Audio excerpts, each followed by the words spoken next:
jealous wife chases down her husband's lover. I felt so betrayed. And someone ends up dead. What did he say? That he was so sorry. Plus, How many procedures did he end up performing on you? About 6 procedures on me. I was under the impression that he would just be removing cancer cells. I didn't know that he had cut half of my cervix off. This guy isn't who I think he is. coming up next.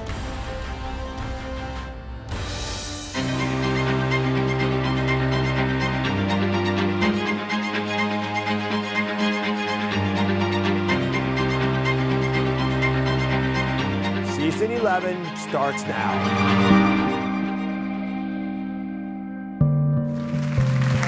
Imagine learning your husband of over 30 years was having an affair, being sent thousands of taunting messages by his mistress, and then suddenly spotting her driving your family's car. How would you react? Right? Well, Frances Hall found herself in that exact scenario, and what she did next led to the death of her husband, Bill, landed her in prison, and tore her family apart. Take a look. Bill and Frances Hall were high school sweethearts. They wed at age 18 and had 2 children, Nikki and Justin. They built a multi-million-dollar empire, Bill Hall Jr. Trucking Inc., in San Antonio, Texas. After 30 years of marriage, Frances's world was rocked when she received a call from a woman who told her she had been Bill's girlfriend for the past 3 years. Bonnie Contreras was a 28-year-old former exotic dancer who says she met Bill when she was selling chicken on a stick at a spinach festival. According to Frances, Bonnie began sending her thousands of taunting texts, images, and even sexual videos of Bill. On October 10, 2013, after weeks of harassment, Frances was driving a black Escalade when she saw Bill on his Harley-Davidson motorcycle, followed by Bonnie driving the Hall family's Range Rover. Frances snapped, pulled a U-turn, and started chasing Bonnie. I got a black Escalade and a black Range Rover driving on the, passing people on the wrong side of the road. Bill ended up riding next to Frances, and his motorcycle made contact with Frances's Escalade. I just saw Escalade sideswipe motorcycle, and the man needs medical attention immediately. Frances lost track of Bonnie, but they both ended up back where Bill was lying on the side of the road. 53-year-old Frances was arrested and in police custody when Bill died at the hospital later that night. A high-profile trial followed, and on September 8, 2016, jurors found Frances guilty of aggravated assault and murder. She faced 5 to 99 years or life in prison. After Frances's conviction, the jury decided she acted out of sudden passion, and she's only sentenced to 2 years in prison. She's now a free woman, and she joins us exclusively today. Thank you for coming. I know this is hard to talk about, but there's a lot of wisdom in what's gone through your mind, so I want to share with the audience. How did you first find out that your husband was having an affair? It was September 13, 2013. I went to go visit my dying grandmother, and I got a phone call from her around 1 o'clock in the afternoon. Her being Bonnie the mistress? Yes. And what did she say? She said, I need to talk to you about your husband. I've been having an affair with him, and we need to get together. When Frances's husband admitted the affair, he told her that his mistress, Bonnie, had actually been following them around for a while, which is a bit eerie. Yes. Where did Bill say she had followed you? She followed me taking my granddaughter to dance class. And she'd send pictures of me getting off with my granddaughter. And what was she doing with the pictures she was taking? She just bombarded me with pics and a video or 2. Video of what? They were being intimate. I'm sorry. Oh, it's okay. On the day this event occurred, which I'm going to come to in a second, had you decided to take your husband back or to divorce him? No, my intentions were never to divorce Bill. I loved this man. I'd been with this man since I was 16 years old. The love of my life. The man I'm supposed to grow old with. So you were going to forgive him? Oh, definitely. When you love somebody unconditionally, through good, through bad, I'm going to be there with him. So, less than a month after Frances learned about Bill's affair, she was driving when she spotted him on his motorcycle and then saw his mistress, Bonnie, following closely behind in one of the family's vehicles. So while you're thinking of taking him back, you're now surprised passing them on the highway with both of them in vehicles obviously traveling together. What went through your mind when you saw Bonnie driving your family car? I literally pulled over and I said, oh, dear Lord, please. I'm going to confront this girl. I'm done. Had you met her face to face? Never. So what compelled you to turn the car around and start chasing them? My anger.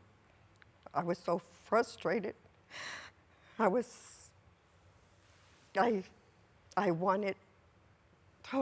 confront her. I wanted her to leave me alone. I wanted her to leave my kids alone and just leave us alone. So walk me through what happens. You pull the car back out, it's one road. I pull the car to the shoulder and I make the worst choice of my life, the baddest choice of my life, and I turn around. And I start chasing her and she starts braking. And I get close to her and I'm telling her to pull over and she starts braking on me.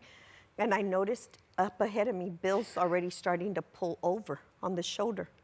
And you have to understand the roads that we live, they're country roads. And it's a narrow shoulder road. It's got a little bit of gravel. And I see him ahead while she's still braking. I see that the bike's moving over. So in my mind, he's pulling over. And she's still braking on me. And as I get to passing Bill on the shoulder, you know, it's a motorcycle. You just can't pull over and stop. I get in there and I see him. She's in front of me and I'm coming this way and I see Bill on the shoulder and I look over and I saw him. And as I turned back around, she just braked. And I lost control. I jerked. I mean, I have a SUV. So it jerked, it turned.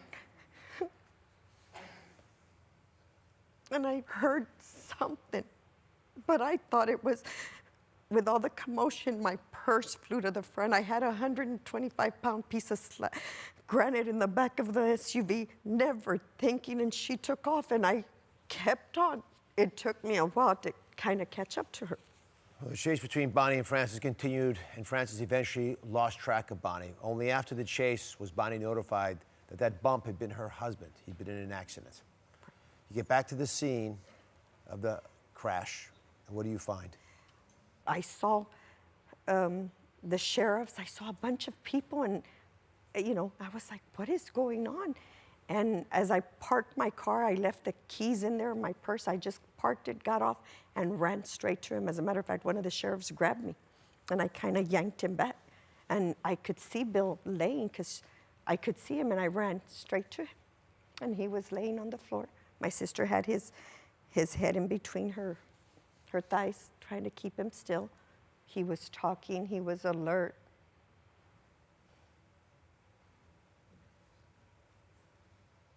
What did he say?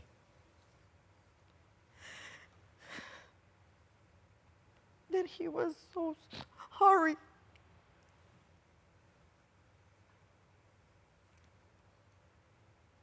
That he couldn't breathe.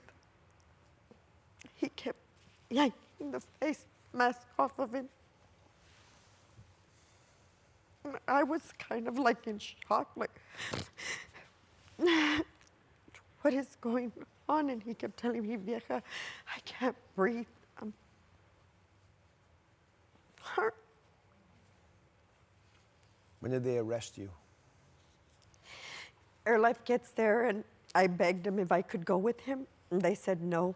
They take off, and my intention was to get in my car and go straight to the hospital. And the officer asked me, from what I understand, I think she was already there. So Bonnie tells the police you're responsible. Mm-hmm. That I had ran over my husband and that I had hit him head on and he flew up in the air, and that I had caused this accident. And the sheriff standing there, and they knew who I was. my sister standing there with me, and I tell the sheriff asked me, who are you? And I didn't say anything. And by then my sister's looking at me like, and I just turned around and I told my sister, it's okay. And I told him I'm his wife, and he told me to turn around. And he handcuffed me and put me in the back of a car. Coming up, Frances opens up about prison for the very first time. Plus, her daughter, Nikki, is here revealing what she really thinks about what happened. Stay with us. Breaking health news. Dr. Roz's coronavirus survival protocol. As officials prepare for a pandemic, what can you do at home? Do disinfectant wipes and cleaners really work? We have surprising results. And school closings and medical supplies price gouging, what to expect. Also, practical ways to support your immune system you can try today. Plus, the science-backed reason we're canceling handshakes and high fives. All new Oz. That's coming up tomorrow. In 2016, Frances Hall was convicted of murder and aggravated assault after a high-speed chase with her husband, Bill, and his mistress, Bonnie, ended in Bill's death. Frances served 2 years in prison, but she's with us today. We're also joined by Frances and Bill's daughter, Nikki, who has stood by her mom's side throughout all of this. So when Frances first spotted her husband, Bill, on the motorcycle and his mistress, Bonnie, following behind, she called Nikki. What did you tell your daughter? I told Nikki, I'm gonna confront this woman. I'm done.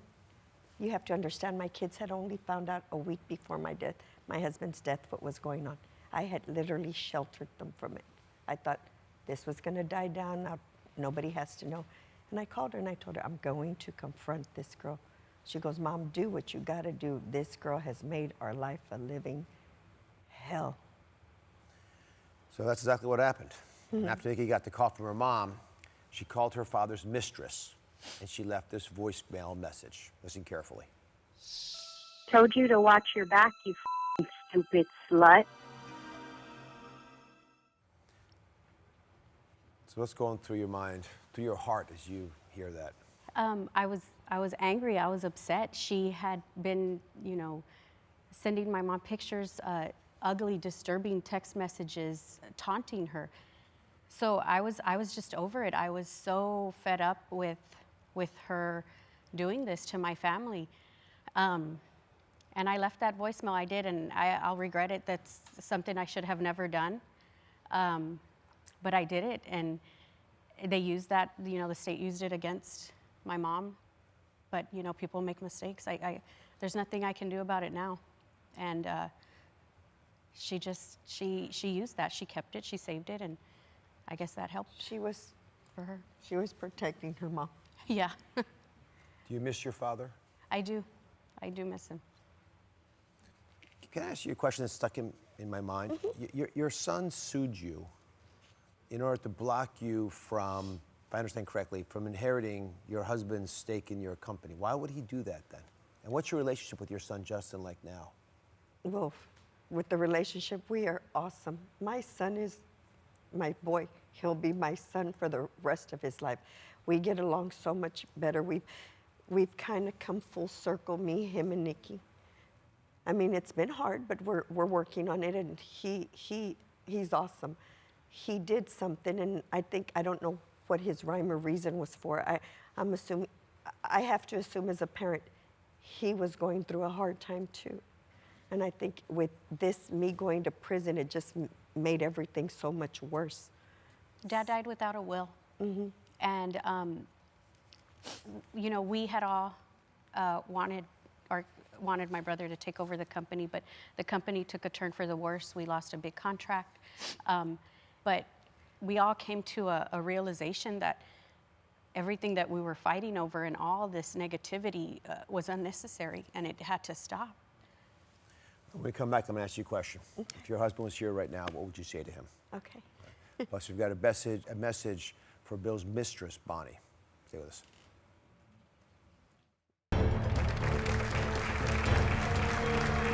I'm back with Frances Hall and her daughter, Nikki. We're also joined by Frances' attorney, Lee Cutter.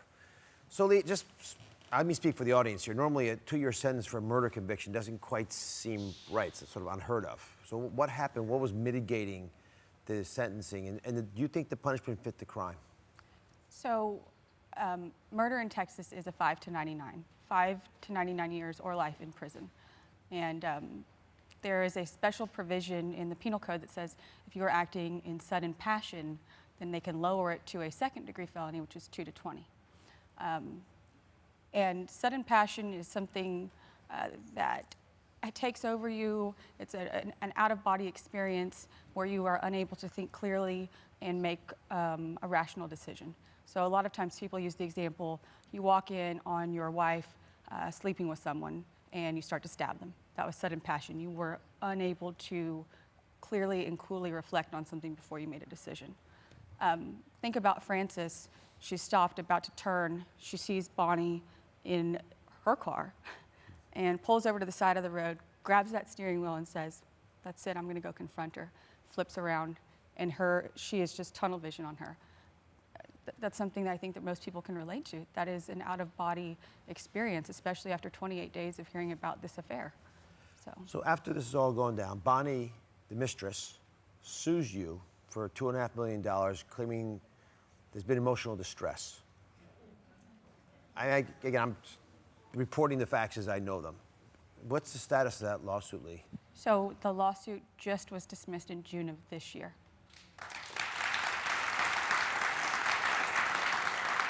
Frances, I understand Bonnie has reached out to you and forgiven you. Oh, okay. So, I guess. Well, I mean, it's an effort. It's an effort. So, what's your message back to her?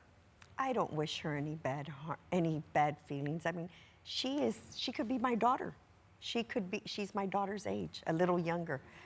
I hope she finds what she's looking for. I don't wish her any bad. I mean, I lost. She didn't. I lost my husband. I lost my life. I see my husband and my 2 kids. No one can ever take that away from me. No one. Do you forgive your husband's mistress? Yes, yes I do. I'm no judge or jury. Who am I to judge her? I don't know what she was going through at the time. After everything is said and done, there's only one person that I have to please, one person that I have to answer to, and that's God. And I know He's okay with me. Nikki, are you as forgiving as your mom towards your dad's mistress? I am. I forgive because I'm a woman of God, and that's what I have to do for myself. I choose not to put any more negative energy into her. I don't wish her bad. If Bill was sitting right here next to us, Frances, sitting right here, what would you tell him? Oh my God, that I love him more than the day I met him, that I miss him tremendously, that if I could, I'd take his place. You don't understand the void that I have. I'm literally broken. I'm lost. Well, you've got 2 good reasons. Oh my God. One of them's next to you, plus all the grandchildren. I've got 11. I've got 9 angels and my son and my daughter. Well, I thank you for coming on. Oh, I know it's painful to get through these. And I hope you bring a light to the world. Oh, thank you. Lee, thanks for joining us. We'll be right back. Fallopian tubes burnt down to nubs. Hysterectomies done without consent. Up next, a bombshell case accusing an OBGYN of performing more than 100 procedures his patients didn't need or even know about.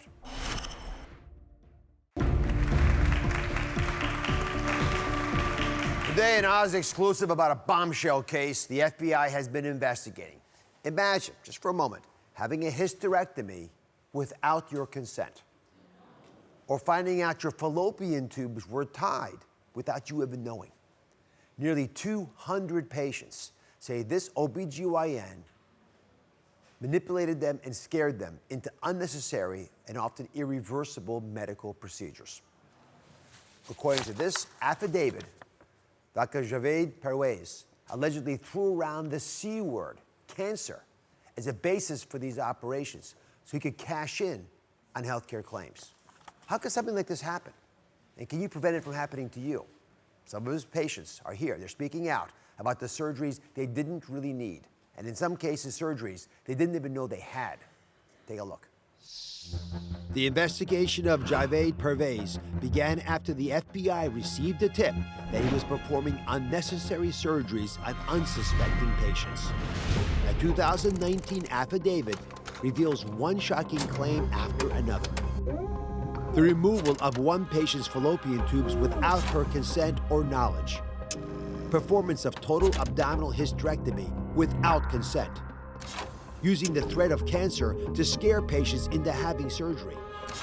Instruments that failed inspection. Improperly performed diagnostic procedures. The alteration and fabrication of medical reports. Although Dr. Pervez had a history of legal trouble and was flagged for poor judgment and performing unnecessary surgeries, he was able to get his patients' trust.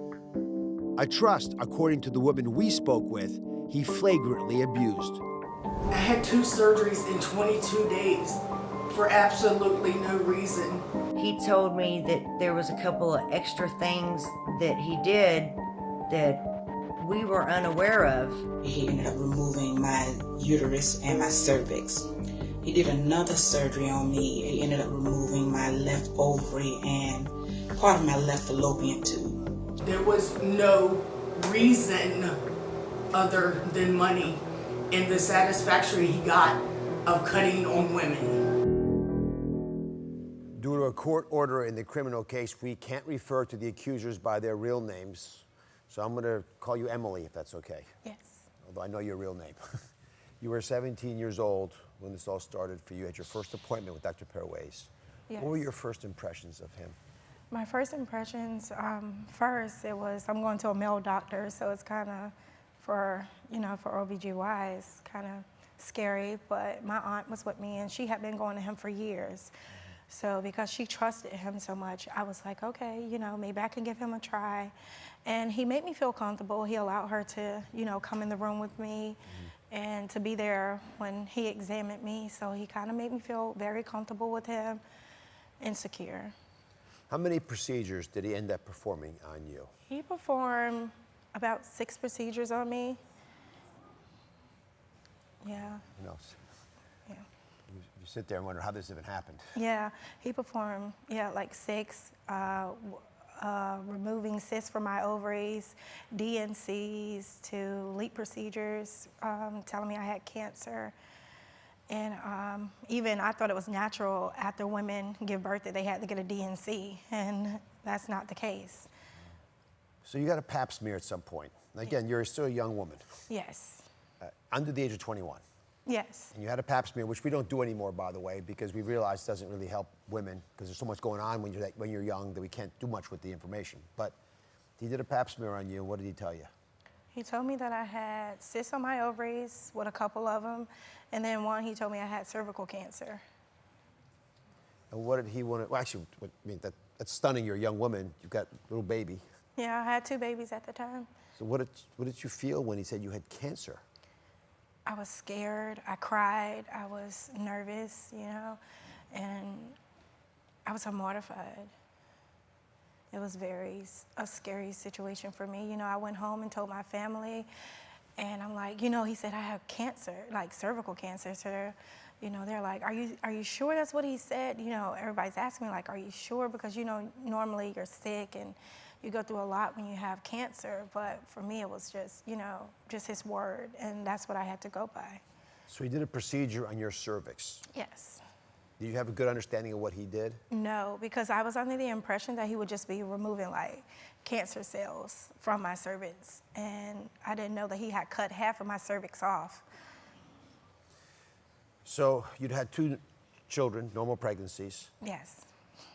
The 3rd child, you had a miscarriage. I had 3 miscarriages. 3 miscarriages. Yes. And do you believe that the operation on the cervix was responsible for that?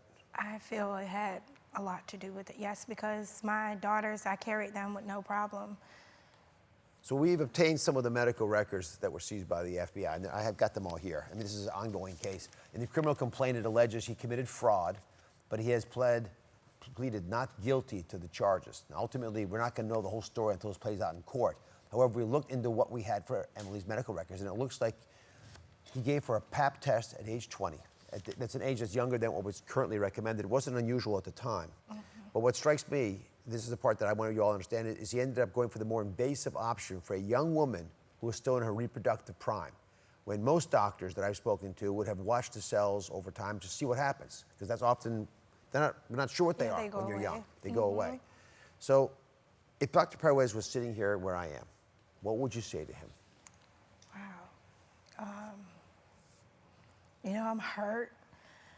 I can't believe he would do this. You know, like, yeah, I feel like he stole our lives from us because it was so, you know, like some women can't even have kids now because of what he's done to us.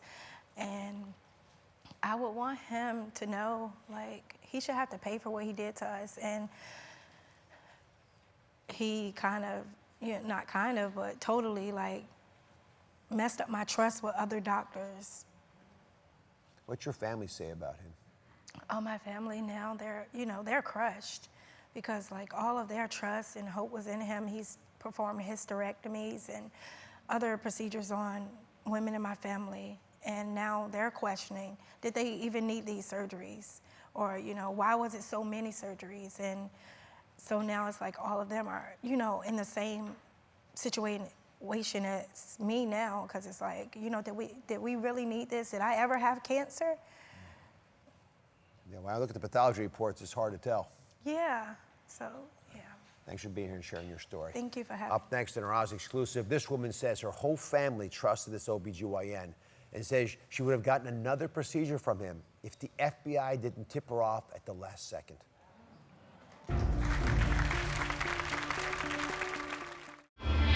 A pregnant wife's death ruled suicide until her husband reveals secrets that tripped him up. This is more typical of someone who's being strangled from behind. All new Oz. That's coming up next week.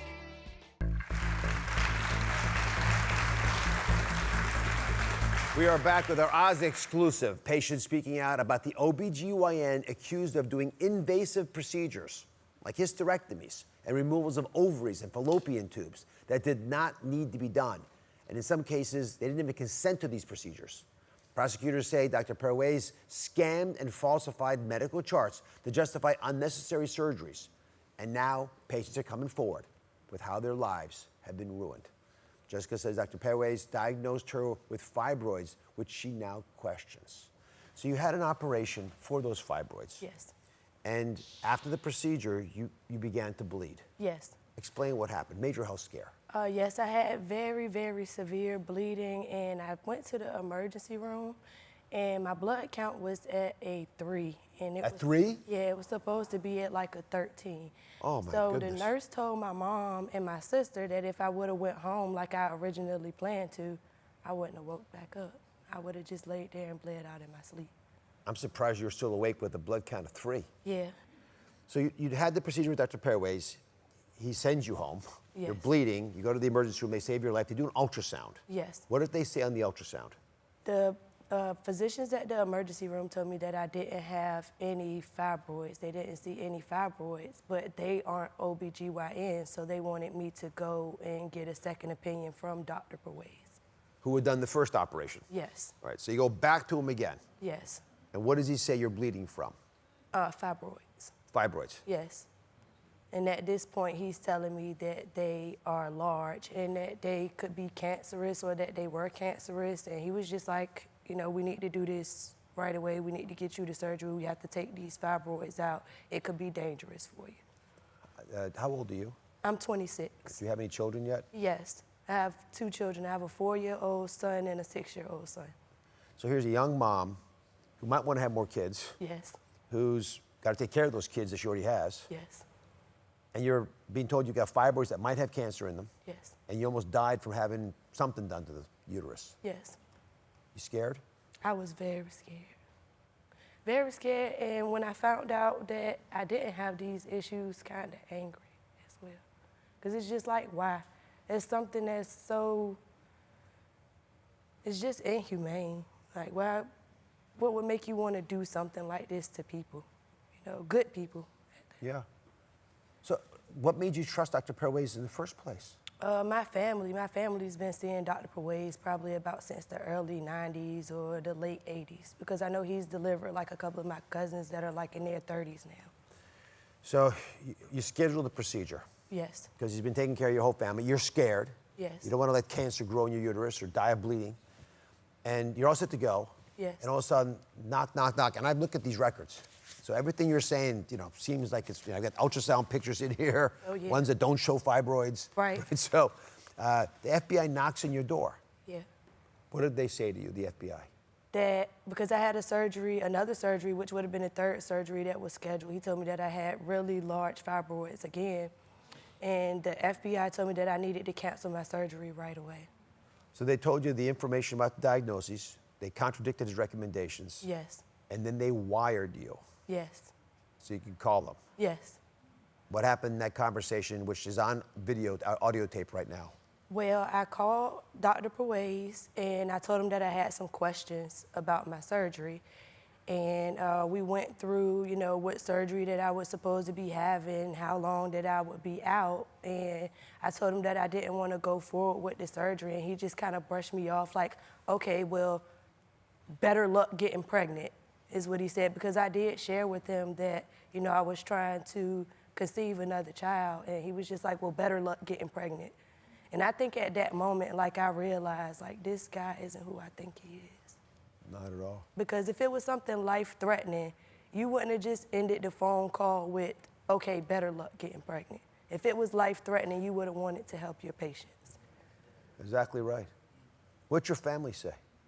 My family is kind of shocked because my mom and my sister, they've been going to him for a long time too. So they're kind of wondering, well, was the procedures that I went through, were they needed and everything like that. So I'm just trying to be an advocate for my family, not only for my family, just for other women who may been through the same thing or might be going through the same thing and they don't know.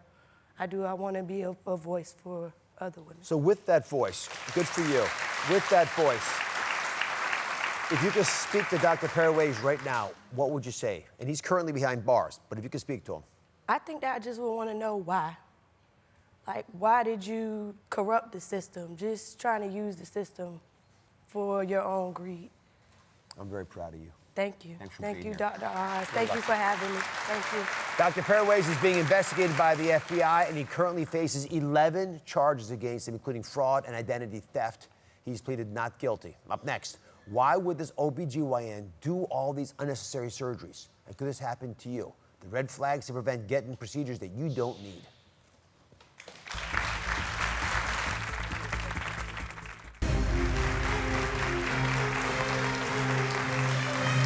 We've been investigating the case of an OBGYN who's being accused of performing life-changing and irreversible surgeries without patients' consent. Joining us now is Stephen Washington, the lawyer who represents close to 70 of Dr. Pway's former patients. Just that number is so stunning. That's 70 people who are angry enough to litigate over this. What are your clients seeking through the civil suit that you filed? Well, the thing about this is, although it's a civil suit, it's a lawsuit, it's deeper than that. It's much deeper than that because there's a price to pay, but it's hard to place that dollar amount on it. That makes sense to you. Because there's a lot of women who's been aggrieved, a lot of women who had their cervixes removed without permission, uterus removed without permission. What are they claiming about their relationship with Dr. Pway's? Did they think he was explaining stuff appropriately? Do they think they were conned? A lot of them feel like they were definitely being conned. Some of them feel that way because, just for instance, you just heard from one of my clients. My clients has indicated, well, he told me I was gonna have cancer, and you need to have the surgery right away, right away. Schedule this surgery with 29 other people, 30 surgeries on one Saturday. You can't make this up. On one Saturday? On one Saturday, moving from room to room. In the affidavit, because I don't make these facts up, I don't make this up. In the affidavit, it tells you the hospital staff had a difficult time keeping up with Dr. Pway's from room to room. Give me some background on Dr. Pway's personal history. Where is he from? Had he done stuff like this in the past? Right, he's from Pakistan. He's from Pakistan, and he's been here, I want to say, since the early 1980s. So at least 40 years.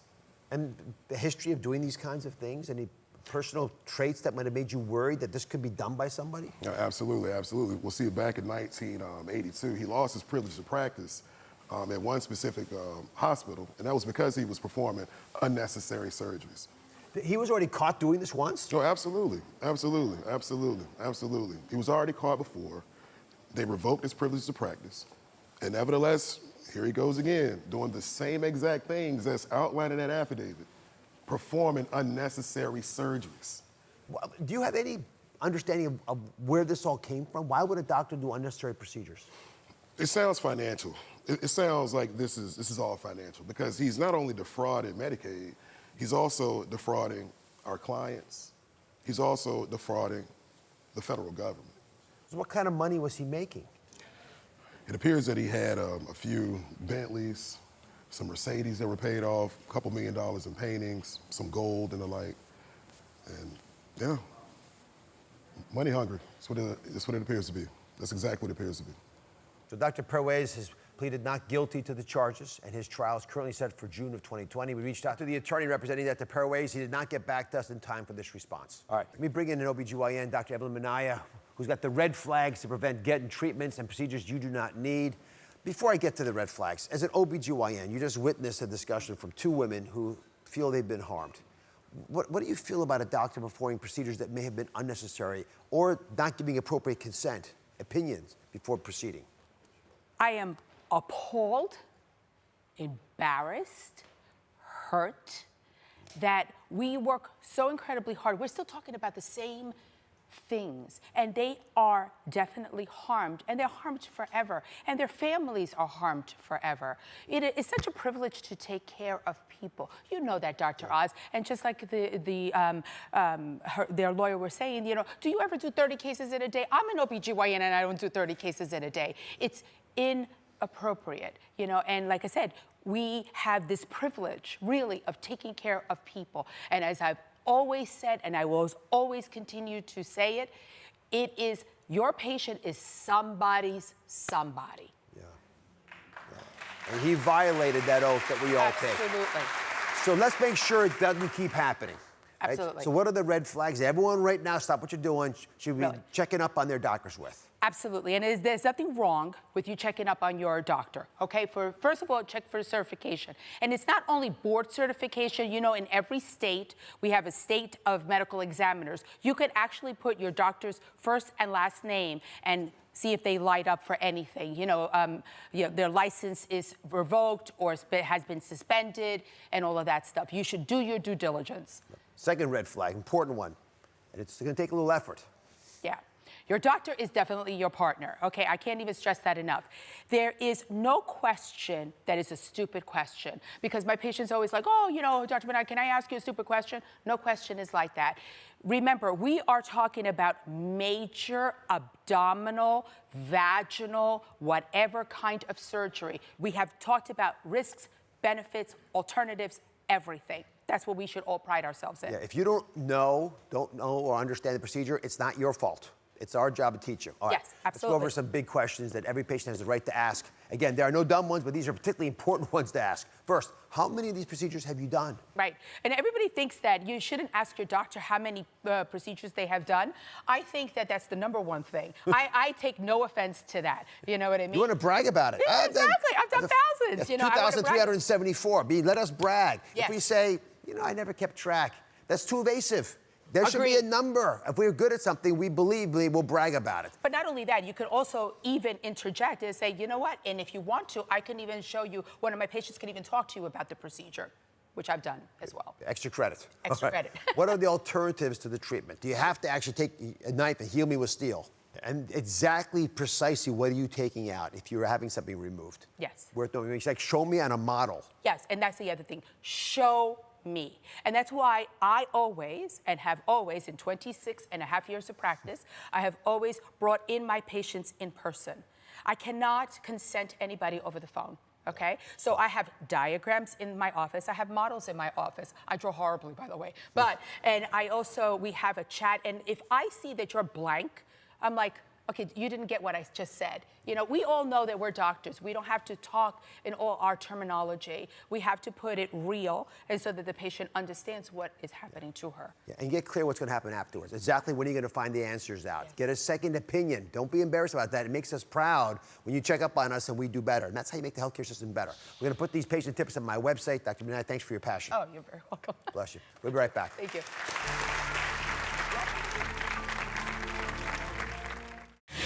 Dr. Roz's coronavirus survival protocol. As officials prepare for a pandemic, what can you do at home? Do disinfectant wipes and cleaners really work? We have surprising results. Plus, the science-backed reason we're canceling handshakes and high fives. That's coming up tomorrow. Coming up Thursday on the next True Crime. It's a horrifying crime that's stranger than fiction. Authorities say Juliet Parker pretended to be a baby photographer and then fed a mom poisoned cupcakes so she could kidnap her newborn daughter. What's even worse, Juliet allegedly got her own 16-year-old daughter to help in her twisted poison plot. What's the address of the emergency? My face is numb, and I've puked like 5 times now, and I don't know if it's an allergic reaction or if they drugged me with something. New mom Alicia responded to a Facebook post for a baby photographer and ended up poisoned and in grave danger. Authorities say she'd fallen prey to Juliet Parker, who offered to take free photos of infants to build her portfolio. But police claim she was really fixated on kidnapping a baby girl. Alicia says Juliet came to her house 3 times. On the final visit, Juliet's 16-year-old daughter reportedly accompanied her, and Alicia claims she was violently ill after being pressured into eating 2 of the cupcakes they brought. Doctors said Alicia appeared to have been drugged, possibly with GHB, known as the date rape drug. Juliet is now facing charges of assault and attempted kidnapping. On the next True Crime, Juliet Parker's ex-husband is here. He's also the father of her 16-year-old daughter, and he's revealing why he says poisoned cupcakes are just the tip of the iceberg when it comes to Juliet's shocking behavior and manipulations. I'll see you next time. This Thursday on the next True Crime.